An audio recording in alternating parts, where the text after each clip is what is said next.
আসন্ন দুর্গাপূজাকে কেন্দ্র করে নিরাপত্তা ব্যবস্থা নেওয়া হয়েছে।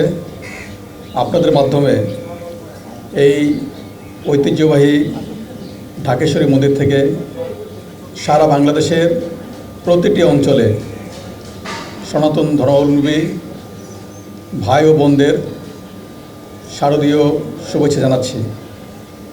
আশা করছি 31,000-এর অধিক, 31,500 সংখ্যাটা কম বেশি হতে পারে। পূজা মণ্ডপে অত্যন্ত শান্তি শৃঙ্খলা সহকারে পরিপূর্ণ নিরাপত্তার সঙ্গে, ধর্মীয় উৎসাহ উদ্দীপনার সঙ্গে এবং উৎসবমুখর পরিবেশে পূজা উদযাপন হবে। এই পূজার ক্ষেত্রে বাংলাদেশ পুলিশ এবং অন্যান্য আইনশৃঙ্খলা বাহিনী সার্বিক নিরাপত্তা প্রদান করছে। আমাদের নিরাপত্তা ব্যবস্থার 3টি পর্যায়।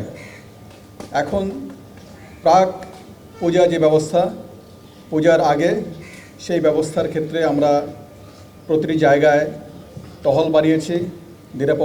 নিরাপত্তা ব্যবস্থার জন্য অন্যান্য যে সিকিউরিটি এলিমেন্ট স্কেলেটন আকারে মোতায়েন হয়েছে। গুরুত্বপূর্ণ পূজা মণ্ডপগুলিতে ইতিমধ্যে আনসার ভিডিপি মোতায়েন হয়েছে এবং আগামীকাল থেকে বোধন এবং ষষ্ঠী পূজা থেকে সকল পূজা মণ্ডপে আনসার ভিডিপি মোতায়েন হবে। অন্যান্য পুলিশের যে স্ট্রাইকিং ফোর্স, টহল ফোর্স, তারাও মোতায়েন থাকবে। এবং আপনারা জানেন যে আইন শৃঙ্খলার জন্য এখন সশস্ত্র বাহিনী প্রতিটি জেলায়, প্রতিটি অঞ্চলে মোতায়েন আছে। তারাও কিন্তু পূজার ডিউটি পালন করবে। এছাড়াও সীমান্ত এলাকায় বিজিবি, উপকূলীয় এলাকায় কোস্টগার্ড, নৌ অঞ্চলে নৌ পুলিশ সহ বিশেষায়িত যে পুলিশ বাহিনী রয়েছে তারাও কিন্তু দায়িত্ব পালন করছে। আমরা যে কোনো জায়গায়, যে কোনো পূজা মণ্ডপে যদি কেউ শান্তি শৃঙ্খলা বিঘ্ন ঘটায়, যদি কেউ অপতৎপর চালায়, সেই ক্ষেত্রে তাৎক্ষণিক দ্রুত ব্যবস্থা নেওয়া হবে। এবং আমাদের মোবাইল টিম সহ স্ট্রাইকিং ফোর্স তারা সব জায়গায় কাছাকাছি দূরত্বে রয়েছে। প্রতিটি পূজা মণ্ডপে পর্যাপ্ত সংখ্যক শৃঙ্খলা বাহিনীর সঙ্গে, আনসার বাহিনীর সঙ্গে ভলান্টিয়ার গ্রুপ রয়েছে। তারাও কিন্তু 24/7 কাজ করছে। সুতরাং কোথাও কোনো ধরনের বিশৃঙ্খলা, অপতৎপরতার কোনো সুযোগ নাই। আমরা সাইবার মনিটরিং জোরদার করেছি, সাইবার প্যাট্রোলিংয়ের ব্যবস্থা রেখেছি, যাতে করে কেউ ইলেকট্রনিক বা সোশ্যাল মিডিয়ার মাধ্যমে কোনো ধরনের মিথ্যা প্রচারণা, গুজব, অতিরঞ্জন কোনো কিছু ঘটাতে না পারে। আপনাদেরকে আশ্বস্ত করতে চাই, আমাদের 999 সহ তথ্য, যে কোনো কিছু সংবাদ দ্রুত পৌঁছানো এবং সেই সংবাদের ক্ষেত্রে পুলিশি ব্যবস্থা, আইনশৃঙ্খলা বাহিনীর ব্যবস্থা সেটা আমরা যেন নিতে পারি, সেটা কিন্তু চালু আছে। প্রতিটি জেলায়, প্রতিটি উপজেলায় এবং পুলিশ হেডকোয়ার্টার্সে আমরা কন্ট্রোল রুম চালু করেছি, যেখান থেকে যে কেউ তাৎক্ষণিকভাবে যে কোনো সংবাদ জানাতে পারবেন। National telecommunication monitoring centre NTMC, তাদেরও কিন্তু ব্যবস্থা আছে। আমরা চাই যে সকলের সম্মিলিত প্রচেষ্টায় একটি উৎসবমুখর পরিবেশে পরিপূর্ণ নিরাপত্তার সঙ্গে আমরা আসন্ন দুর্গোৎসব পালন করব।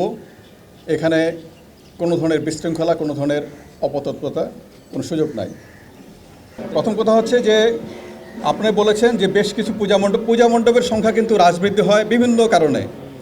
এবার কোনো অঞ্চলে কিছুটা বন্যার কারণে অনেকেই হয়তো সেই জায়গায় পূজা 2-1টা ক্ষেত্রে, বেশি কিছু ঘটে নাই, সেই সংখ্যাটা নিতান্তই কম। আমাদের 31,500-এর বেশি পূজা মণ্ডপ, সেখানে পূজা উদযাপন করা হবে। এবং আপনারা শুনে খুশি হবেন, ঢাকায় কিন্তু পূজার সংখ্যা বেড়েছে, পূজা মণ্ডপের সংখ্যা। ঢাকায় 7টে বেড়েছে, তাই না? ঢাকায় যে পূজা মণ্ডপ ছিল সেখানে যা ছিল আগে তার থেকে 6টি পূজা মণ্ডপ বৃদ্ধি পেয়েছে। সুতরাং এটা এই কমা বাড়ার সঙ্গে অন্য কোনো কিছু জড়িত না। কমিশনার সিসি ক্যামেরার আওতার কথা সিসি ক্যামেরার কথা যেটা বলেছেন, আমরা সকলকে অনুরোধ করেছি যে প্রতিটি পূজা মণ্ডপে সিসি ক্যামেরা, আইপি ক্যামেরা থাকলে নজরদারি করা সম্ভব হয় আর ভালো হয়। অনেকেই বিশেষ করে গুরুত্বপূর্ণ যে পূজা মণ্ডপগুলি আছে, যেগুলি একটু আমাদের মনে হয় যে ঝুঁকি তৈরি হতে পারে, সেই সব জায়গায় পূজা মণ্ডপে সিসি ক্যামেরা আছে, ব্যবস্থা রাখা হয়েছে। শুধুমাত্র একেবারে প্রত্যন্ত এলাকায় অনেক জায়গায় সামর্থ্যের কারণে বা এটার সহজলভ্য না, সেই কারণে এই টেকনোলজি কিন্তু করা যায় নাই, সব জায়গায় সম্ভব হয় নাই। কিন্তু এটা নিয়ে কোনো শঙ্কার কিছু নাই।